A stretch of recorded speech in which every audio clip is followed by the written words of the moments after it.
day. Yeah. What we do today? Yeah, yeah.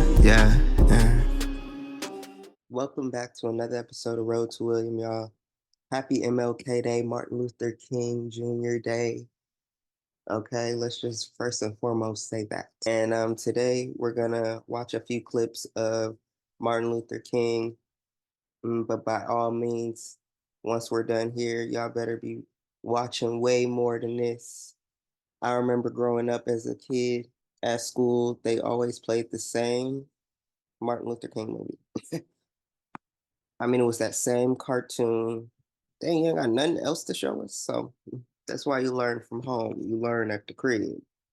My mother made sure I was on point at the crib because they ain't teach you at school. You can't rely on school. They're not going to teach you everything you should know in terms of Black history.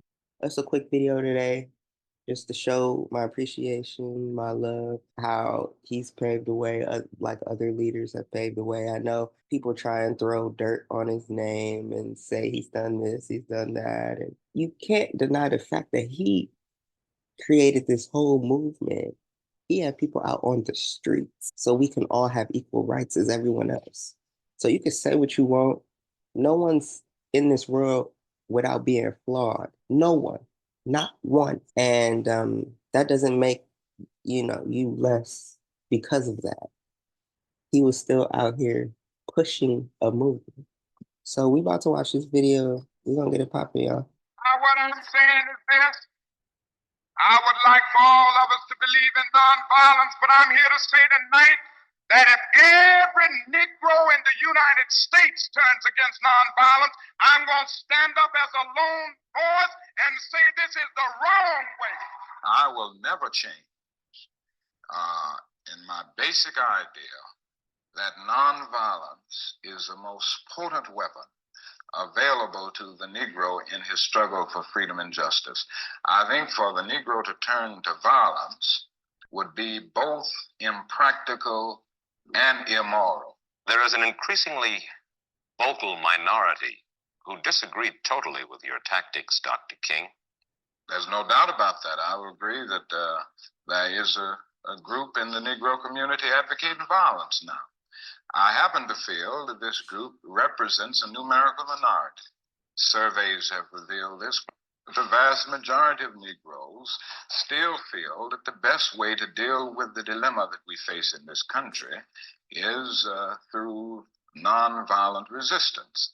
And I don't think this vocal group will be able to make a real dent in the Negro community in terms of swaying 22 million Negroes to this particular point of view. And I contend that the cry of Black power is at bottom a reaction to the reluctance of white power to make the kind of changes necessary to make justice a reality for the Negro. I think we've got to see that a riot is the language of the unheard. And what is it that America has failed to hear? It has failed to hear that the economic plight of the Negro poor has worsened over the last few years. How many summers like this one do you imagine that we can expect? Well, I would say this, we don't have long. The mood of the Negro community now is one of urgency, one of saying that we aren't going to wait, that we've got to have our freedom. We've waited too long. So that I would say that every summer we are going to have this kind of vigorous protest. My hope is that it will be nonviolent. I would hope that we can avoid riots because riots are self-defeating and socially destructive.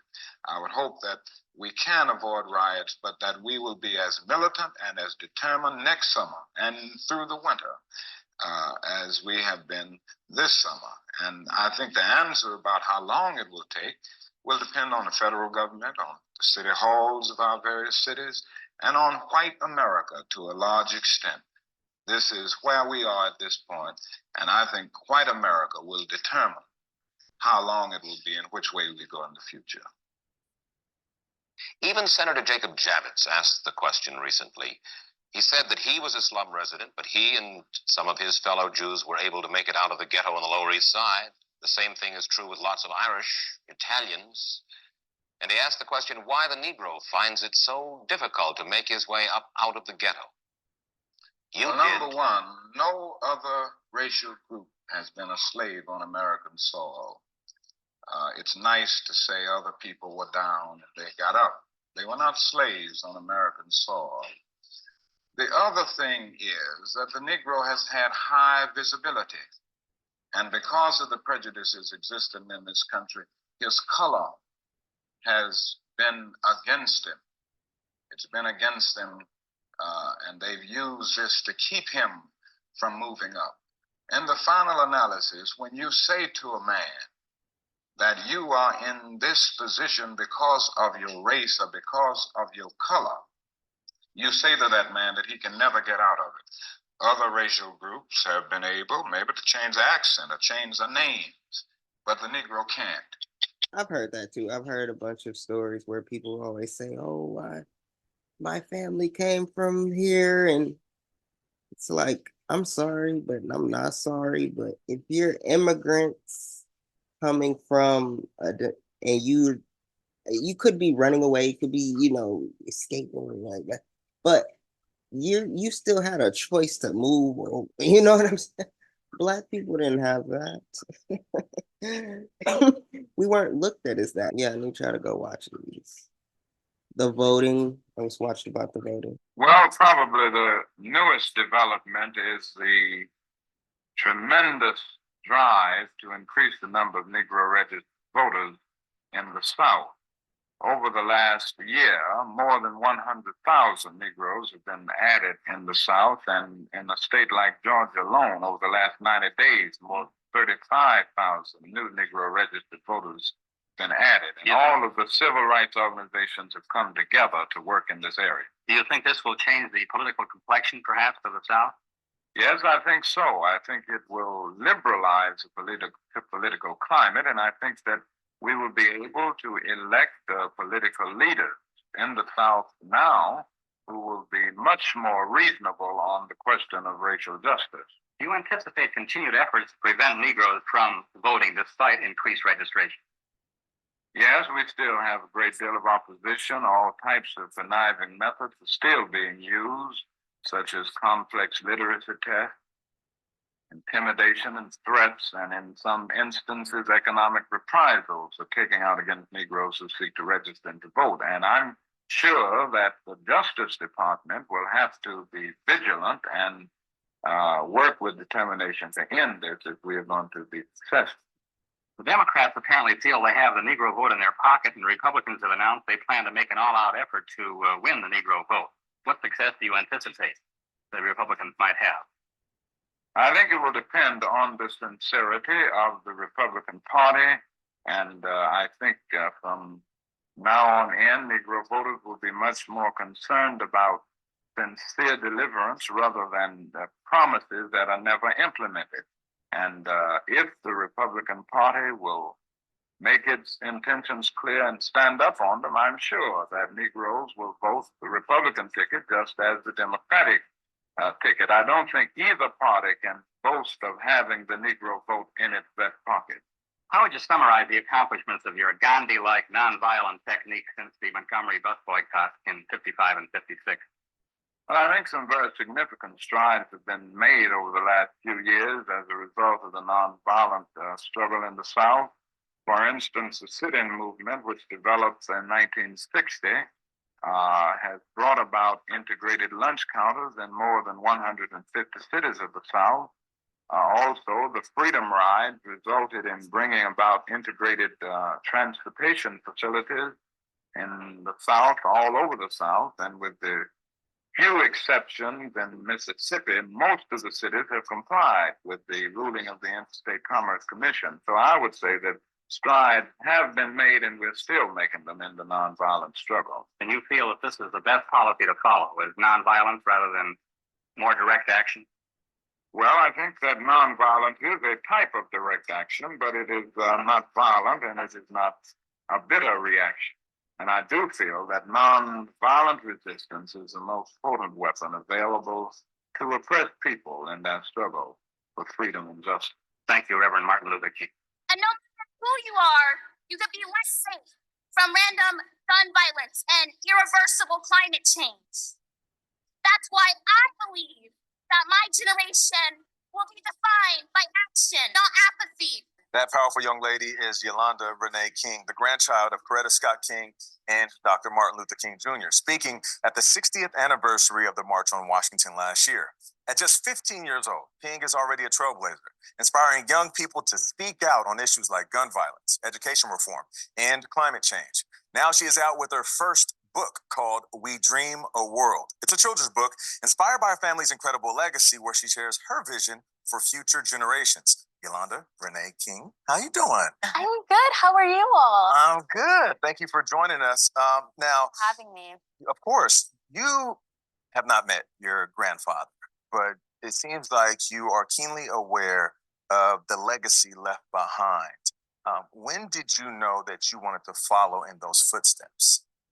Well, I first want to put out there that from a young age, my parents never made me do this. I mean, obviously, they told me about my family and how, I guess, really the glory of my family and the work and my grandparents, but they never forced me to do this work, and they never forced me to follow his legacy. And in fact, throughout my life, they've had sit down saying, look, you don't have to do this. You don't have to be this. And I guess having that freedom allowed me to, I guess, become inspired and understand these issues and really want to do something. And I think from a young age, I've always been concerned about these issues. I've always wanted to do the future, and I've always wanted to do something. And so I think having that, I guess, relief kind of that I don't have to be someone that I don't have to, I guess, necessarily follow the footsteps, really, I guess it really allowed me to ease some of the pressure. And it really is carve your own path. My own path. Yeah, you're ready to carry on the legacy, but also lead. Right. And I think about something else you wrote in the book. So 1963, March on Washington, your grandfather's at the podium. I have a dream, right? He helped us see the dream you wrote. Right. But now you have to be the dream. Can you talk about what that means? Well, I think that throughout my grandparents, I really think that it's important to include grandparents. But throughout my grandparents' life in general, I feel like they helped us to identify the dream. They shared the dream with us, and that serves as a blueprint. And in the eradication of, I guess, of poverty, violence, discrimination, and racism, and so I really think that they helped us to see that we need to eradicate that. And so now, with that information, we have to do something. It's almost as though, like, when a teacher gives you the information that you need to study for the test and to prepare for the test. I think we have all the resources. Got to do the work. Now we have to do the work. Now we have to take action. Yeah. That's if your grandparents were alive today, what would you say to them? Ooh. Well, I think I would first start off with an apology, and I think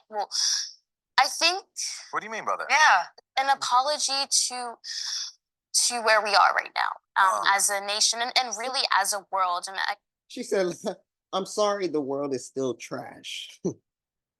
Sorry. I think especially 2023, the end of that really reflects where we were as a world. And I think that's why so many people were this year. I mean, I saw, as I was driving around Atlanta, I saw so many, I guess, lights and holiday lights and festiveness, and it seemed to be out like early. I think so many people were ready to have like a sense of happiness and for the year to be over. And it's a new year, and I think that we can really get a lot done during this new year. And I think as a country, we really need to make a resolution of change. Of change. Now, earlier you mentioned that it's important to acknowledge both your grandfather and also Coretta Scott King, and you acknowledge her in the book. What do you want people to know about her?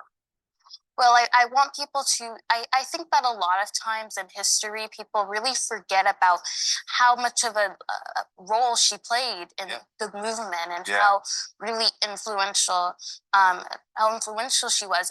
And a lot of people don't know this, but actually, prior to the beginning of my grandfather joining the movement, she was a part of the peace movement, which took places on college campuses in the 40s. And he was the one who actually got my grandfather involved in the movement and who encouraged him to be involved in the movement. When they first met, they talked about the movement. Yes. And so she was really involved. And I think that a lot of people perceive my grandmother as the wife of Dr. King and eventually the widow of Dr. King. And they also don't realize that after his death, how much she did to really keep King alive. I feel like if there was not someone like her behind, I guess, his legacy and keeping the dream and keeping his message and spreading the message throughout the world, I don't think, well, we wouldn't have a King holiday. And I feel like that the presence of my grandfather would have been gone with. For sure. She wasn't the woman behind him. She was the woman next to him. Exactly. Yolanda, thank you for joining us. Thank you so much. And I love that necklace, little CBS Morning. That's right, a little sunshine. Breaking the sun. I'll get that book. I'm gonna be buying books this year. I'm gonna be supporting Black artists. In our series, A More Perfect Union, we aim to show that what unites us as Americans is really far greater than what divides us. So this morning, we're focusing on the homes where Dr. Martin Luther King Jr. once dreamed of a brighter future and the man who helped further his vision. CBS This Morning, Saturday, co-host Michelle Miller is at the Atlanta house where the civil rights icon was born. Michelle, good morning. Good morning. More than 700,000 people come here every single year to visit the home where the Reverend Dr. Martin Luther King Jr. was born. This was his living room. That's a picture of his grandparents. Now, the National Parks family. This person she geek like a mug, bro. She walked in that mother like that was her crib. She was like, y'all, come on in. You would think it was MTV Cribs. I love it. Nation purchased this home for $1.9 million late last year, thanks to an anonymous donor who's not so anonymous anymore.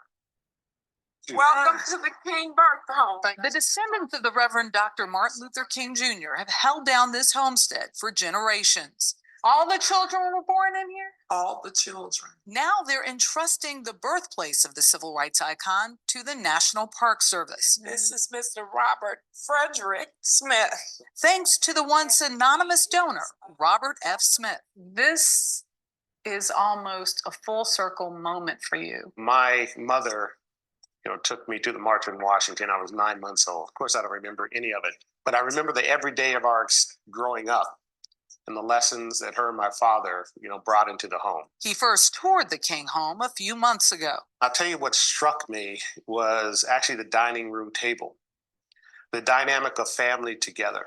And that's a chance where the families can interact and engage, talk about the topics that are relevant to us as people. The ethic of love, he really...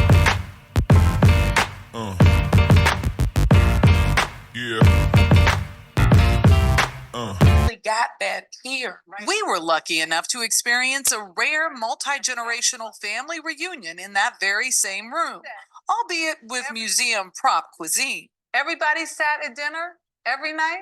Everybody came to dinner at the same time, right? Mm-hmm. Why? Why? I mean, I guess it was a tradition. This was an opportunity for my father, her mother, Naomi's husband, to be able to talk as children and even ask questions. And that was just unheard of at that time. The house purchase was made through contributions from the Fund 2 Foundation, which Smith founded. The organization has donated more than $40 million to preserve African American culture through the national parks, which includes buying the homes of Frederick Douglass, Harriet Tubman, and Booker T. Washington. Smith also personally gifted $20 million to the National Museum of African American History and Culture in Washington, D.C. Sounds like, Mr. Smith, you're on a mission. I am. I truly am. I think a big part of that mission is to educate the world as to what African Americans have contributed in America and educate Americans as to what our contributions have led to, and so many great things that make America the unique place it is on the planet. The Park Service will not only preserve 2 of King's former Atlanta homes, it will record and share family memories, including contributions from everyone at this table. We've been through a lot. Here's a preview. What don't people know about Dr. King that they should? Yeah. This is one thing I tell young people. Dr. King was a C student at Morehouse. Mhm. He got a C in public speaking.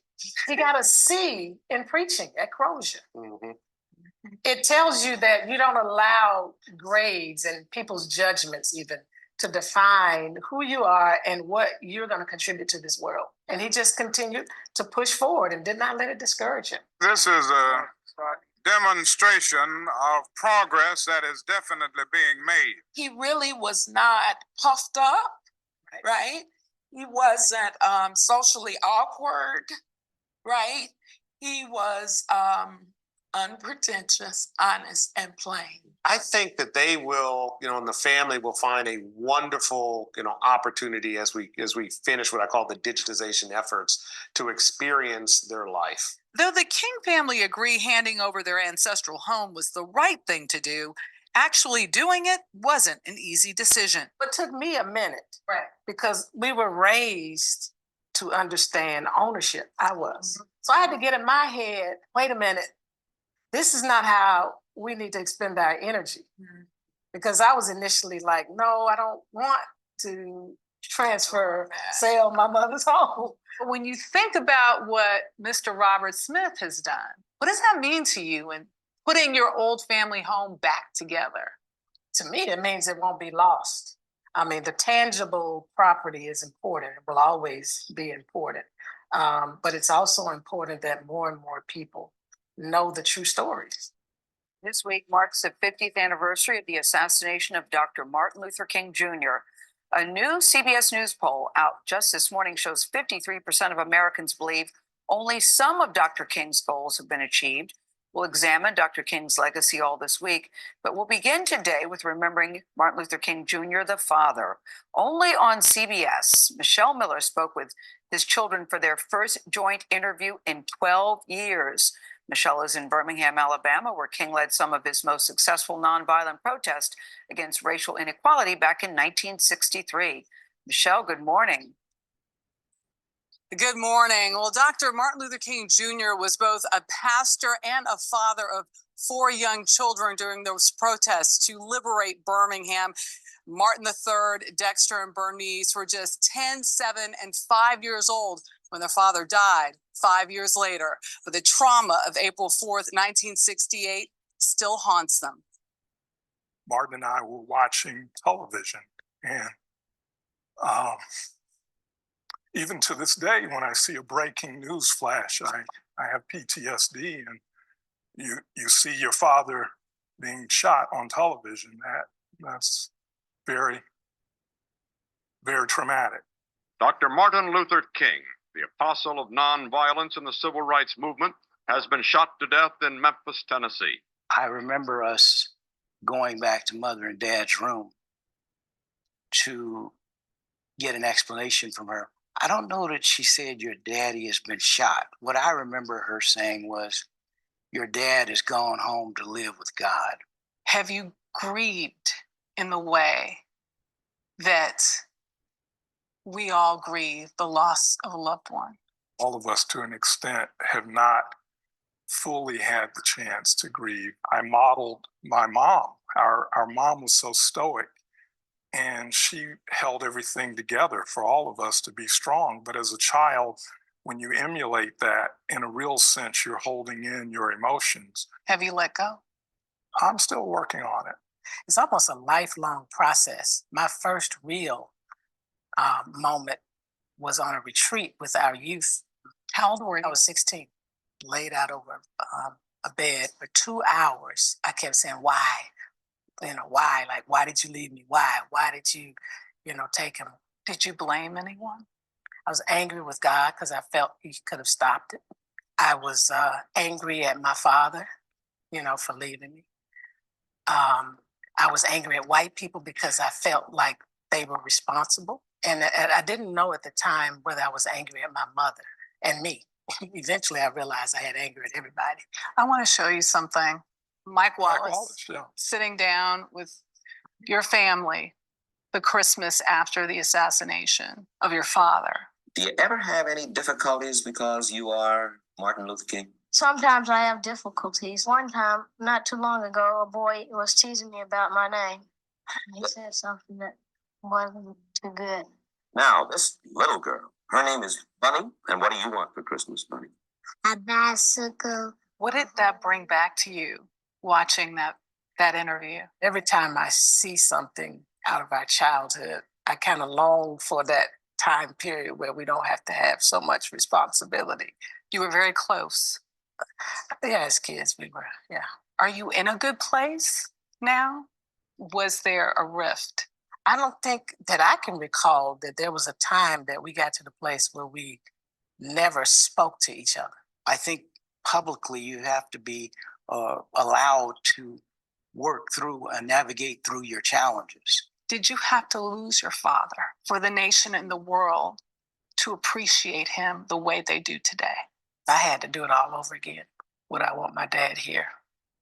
I would say no. No. Our world is in a better place because our father gave his life. So, yes, I worked through, dad here, dad there, having him, to ask the tough questions when I'm going out on a date or something. But, where would our world be? The King children say they believe that their father's legacy has actually been dumbed down. They say that he was far more radical in his ideas and his quest to end racial and economic inequality, not to mention the Vietnam War. And of course, Gail, you know that it was his support for those striking sanitation workers that led him to Memphis. So we're going to end off in a speech, Martin Luther King's final speech, I've been to the mountaintop. And we're going to end it off here. Like I said, we just watched a few clips. Go out on your own, make sure you're watching, make sure you're sharing something special this week, this month. I know Black History Month is next month in February, but for me, it starts today with Martin Luther King. It starts today. Let me know in the comments how y'all feeling. What's your favorite part of this video? Well, I don't know what will happen now. We've got some difficult days ahead, but it really doesn't matter with me now because I've been to the mountaintop. I don't mind. Like anybody, I would like to live a long life. Longevity has its place. But I'm not concerned about that now. I just want to do God's will. And He's allowed me to go up to the mountain. And I've looked over and I've seen the promised land. I may not get there with you, but I want you to know tonight that we as a people will get to the promised land. Though I'm happy tonight, I'm not worried about anything. I'm not fearing man. Mine eyes have seen the glory of the Lord. That just gave me chills. Like, for a time where like it didn't seem possible. We just have to, I feel, appreciate where we are in this moment right now. I know we still even got further to go. There's so many issues we got to deal with right now, and there's still racism, there's still this, there's still that, homophobic, transphobia. It's still a whole bunch of stuff going on. Countries is fighting wars and wars. They've said it in the Bible. We're at the end times. If y'all don't believe in the Bible, y'all don't believe in God. This gonna overpass you, but I grew up in the church. Certain things he's saying is just, I know where it's coming from. I know we got further to go, but we came a long way.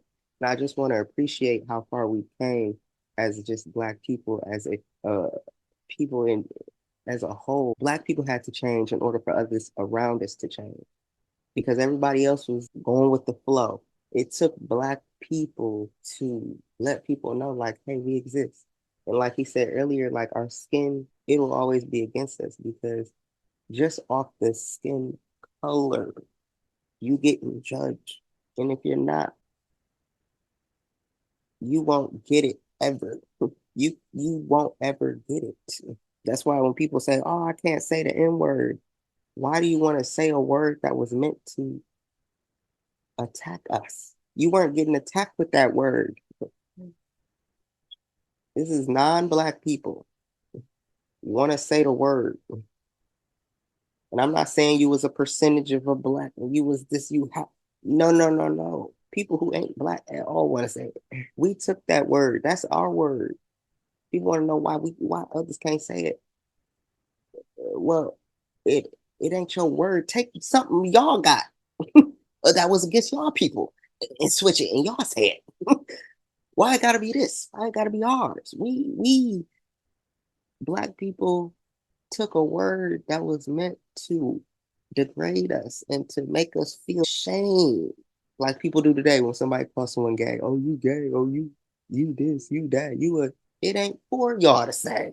And some Black people don't say it, don't like to say it. And that's another thing. It's just like, okay, if you don't, that's on you. I'ma say it. I want y'all to put love in the comments. Tell me how you felt about this video. Go check out my other videos. I appreciate y'all tuning in. I appreciate the love. I appreciate the new subscribers. I appreciate people putting stuff in the comments. I've been leaving the comments. I've been leaving them. You might as well just leave it all out there. And I'm going to just leave these comments out here to an extent. Go support their fam. Go support King's family. His grandchild. It's more to come. It took so much courage for her to go on the show, and she's so young. And you could tell she was a little nervous, but she was still up there and she still spoke what she needed to say. She still got her message across. And so go support her. I'm gonna buy her book. Let me know what books I should buy in the comments. Let me know what directly what's some good books that help elevate the mind. Yeah, that's all I got for y'all today. I hope y'all go out, do something Black. Go support something Black. Go support the food, the clothes, someone round the way.